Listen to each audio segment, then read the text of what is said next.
Hi everyone. Levels of anxiety differ in terms of being admitted into a dementia facility in reference to which situation the person has come from. If the woman, say with Alzheimer's, has come from the nursing home downstairs and is going upstairs to the dementia unit, she may notice little difference, especially if she's immobile and doesn't walk outside that much. If the person has come from the retirement village, then to the dementia unit, but their husband visits each day, they also won't notice so much difference. But if the person has come from their own home, their own situation, straight to a dementia facility, that is when the most anxiety, the highest level of anxiety impacts, and that is when the person really needs a lot of support, especially the first month in transitioning into the dementia unit. So just to give you a couple of examples of this, and a couple of women, both with Alzheimer's, that I was working with. One particular woman, she was in her early 90s, though she looked in her early 80s, beautifully dressed, elegant.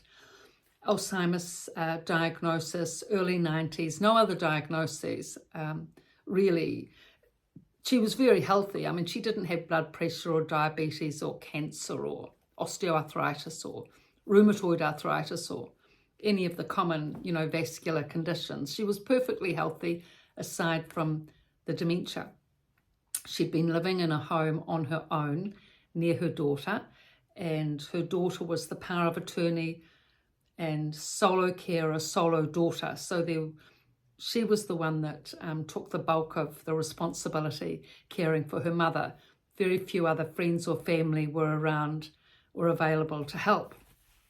So that's always a more demanding situation, especially on the main support person. So when this lovely lady came into the facility, she was incredibly distraught, really distraught. And not that she meant to take it out on her daughter, but, when am I going home? What's happening? Can't I go home?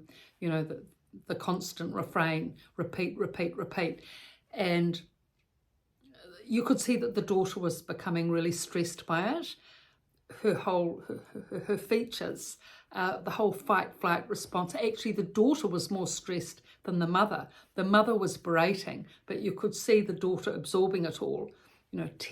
Tense neck, dilated pupils, pale complexion. Yeah, she was really having a hard time.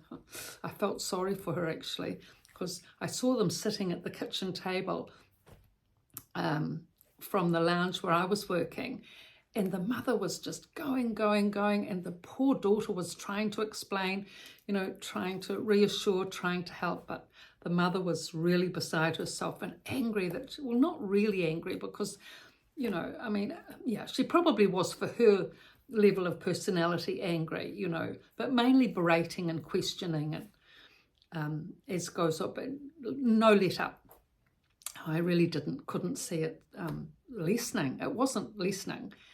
After 3 weeks of this, and I was wondering how the poor daughter was going to manage, and indeed how the mother was going to manage. Anyway, the daughter was very loyal and kept coming every second day to visit. She didn't let up. She didn't let it, deter her from visiting, which was admirable, I thought. And what happened in terms of reducing the anxiety, the big thing that happened was time always heals and helps. But the second thing, and the main thing I think that helped her reduce her anxiety and settle into the unit, was that quite quickly she made a friend with the lady next door, who was also a former school teacher and a very bright, vivacious, witty woman. So it was fun, and she was friends with both the staff and other residents in the unit. So it was a coup that she made a friend with her. If you can make a friend with someone else in the unit who has a wide network of friends, then you're made in terms of positive socialization. So once she'd made friends with that lady next door, the tension, you could just see it completely settle. And quite quickly, this woman started coming to the workshops, and she liked the thinking workshops. She felt that they were very important, both for her and the other residents. And she was the lady that said, when those dementia spins happen, she was the one that used to say to the other residents, don't give it power, it will pass. So she was very intelligent and reassuring, quiet-mannered, but reassuring with the other residents. And so the three things, time, making friends with the lady next door in the main, and coming to the workshops, all enabled her to settle her anxiety. After that, she was on no anxiety medication. She was totally integrated. No more berating to the daughter. And so the daughter, colour came back in her complexion, and her whole look completely changed. She looked about 10 years younger after her mother had settled. Obviously, she had been really affected by it, but so she was able to get her life back. Her mother created her life in the unit, and all was well from that point.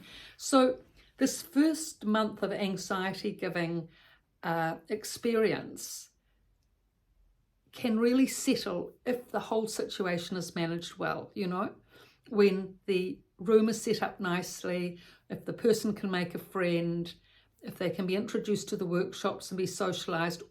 All of this goes a long way to settling the anxiety.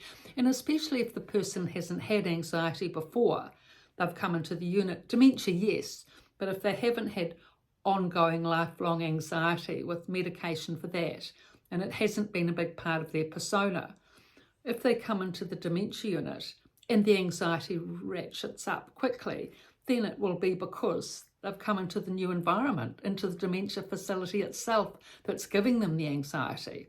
If they have had dementia for a long period of time without anxiety, then they come into the dementia unit and the anxiety builds up. Then the differing factor is the dementia unit itself. So that's why these women with Alzheimer's that have dementia, their anxiety, as it's just acute and short term, can be settled with the right management. And it's very important to try and settle it, because then they have a much better quality of life at the dementia unit. From that point on, if they're settled, if they've got a friend, if they've joined in the activities, often it's a happier life actually than living on their own, if they had been. If their husband had passed away and they were living alone, and the daughter was off to work all day and few friends or family around, or maybe they'd passed on. So this way, it's really important for that first month especially to help your mother with that anxiety, because it can settle. Try not to get the medication happening, because that can really have a lot of side effects. If you can do the transition, help the transition with love, compassion, understanding, and informing your mother why she's there, but she's supported, she's much loved, you're there for her. All those things go a long way to helping a person with dementia in a dementia unit settle their anxiety and manage long term. And indeed they do, and happily much of the time, when it's done in this manner, in a positive, practical, pleasant, loving way. So I've written these two books, The Resident's Voice and The Resident's Rise, both from a dementia unit. And the first half of the book's being a novel, the second half, all the practical, positive techniques to be able to help, especially going into the unit, which are the techniques in this book, The Resident's Voice. And once the resident is in the unit, The Resident's Rise, on activities and emotional depression, anxiety, etc. is all in here. So if you're a reader, they're on Amazon and also on my website description below. So thank you for your comments and your likes. And if you find these videos interesting and informative, please subscribe, please like. And I do appreciate the comments. That's fantastic. I'm responding to those. It's great to get that interaction. So thank you.